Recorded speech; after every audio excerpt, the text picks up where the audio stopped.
ये दोस्तों आज जानते हैं न्यूटन के बारे में। न्यूटन इंग्लैंड के एक वैज्ञानिक थे जिन्होंने गुरुत्वाकर्षण का नियम और गति के सिद्धांत की खोज की। वे एक महान गणितज्ञ, भौतिक वैज्ञानिक, ज्योतिष एवं दार्शनिक थे।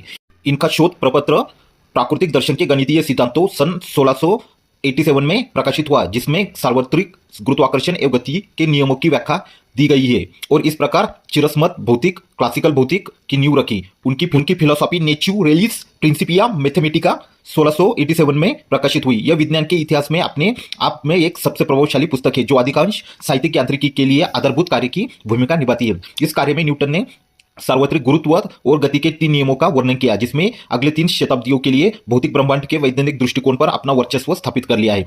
न्यूटन ने दर्शाया कि पृथ्वी पर वस्तुओं की गति और आकाशीय पिंडों की गति का नियंत्रण प्राकृतिक नियमों के समान समुच्चय के द्वारा होता है। इससे दर्शाने के लिए उन्होंने ग्रहीय गति के केपलर के नियमों तथा अपने गुरुत्वाकर्षण के सिद्धांत के बीच निरंतरता स्थापित की। इस प्रकार से सूर्य केंद्रीयता और वैज्ञानिक क्रांति आधुनिकीकरण के बारे में पिछले संदेह को दूर किया। यांत्रिकी में न्यूटन ने संवेग तथा कोणीय संवेग दोनों के संरक्षण के सिद्धांतों का स्थापन किया। प्रकाशिकी में उन्होंने पहला व्यावहारिक परावर्तित दूरदर्शी बनाया और इस आधार पर रंग का सिद्धांत विकसित किया है। एक प्रिज्म श्वेत प्रकाश को कई रंगों में अपघटित कर देता है जो दृश्य स्पेक्ट्रम बनाते हैं। उन्होंने शीतलन का नियम दिया और ध्वनि की गति का अध्ययन किया। गणित में अवकलन और समाकलन कलन के विकास का श्रेय गोटफ्राइड लीबिनिज के साथ न्यूटन को जाता है। उन्होंने सामान्यीकृत द्विपद प्रमेय का भी प्रदर्शन किया है और एक फलन के शून्य के सन्निकटन के लिए तथाकथित न्यूटन की विधि का विकास किया और घात श्रेणी के अध्ययन में योगदान दिया।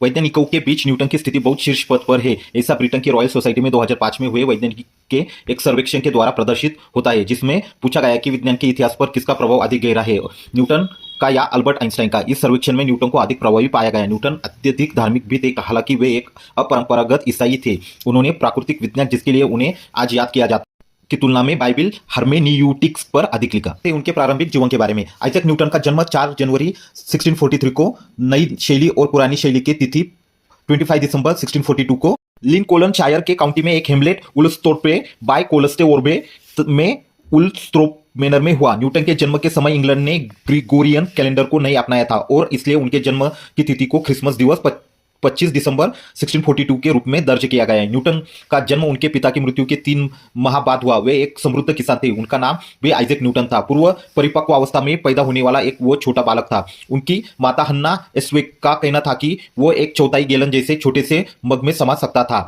जब न्यूटन 3 वर्ष के थे, उनकी मां ने दोबारा शादी कर ली और अपने नए पति रेवरेंड बर्नाबुस स्मिथ के साथ रहने चली गई और अपने पुत्र को उसकी नानी मर्गेरी एस्केप की देखभाल में छोड़ दिया। छोटा आइजैक अपने सौतेले पिता को पसंद 12 वर्ष से 17 वर्ष की आयु तक उन्होंने द किंग स्कूल ग्रांथम में शिक्षा प्राप्त की, जहां पुस्तकालय की एक खिड़की पर उनके हस्ताक्षर आज भी